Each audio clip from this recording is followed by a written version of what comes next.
يا اخي وش ذا المباراة؟ يا اخي اقسم بالله المباراة ما لها داعي. يا اخي لا انت اللي فزت ولا انت اللي فزت. تتوعدون بعض لكم 60 شهر. والله العظيم. الاهلاوي يقول تعال يا نصراوي والله لا اخذك في الرياض، ما انا انتصاراتي اكثر، والنصراوي يقول تعال انت ما فزت علي من 5 مباريات ومدري في النهايه تعادلون، والله ما لكم داعي. وانت يا اخي مزعجنا لهم شهر يغنون فيك ايفون يا توني ايفون يا توني، ازعجونا فيك. في النهايه اليوم ما سجلت هاتريك. يا اخي توقعت انك بتسجل هاتريك اليوم. يرحم امكم والله.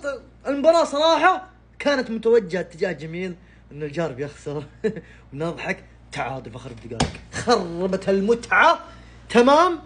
بس حلو التعادل ترى من صالحنا الحمد لله. بس نرجع ونكرر، هذا تسمونه كلاسيكو، هذا الكلاسيكو.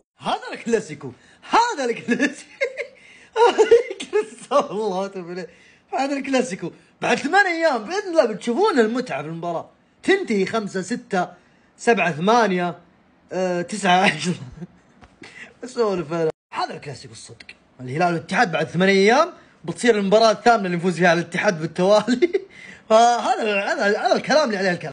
قبل لا نختم على طار الاتحاد، هل تدري هل تعلم عزيزي المشاهد ان الهلال مسوي على الاتحاد سلسلة انتصارات؟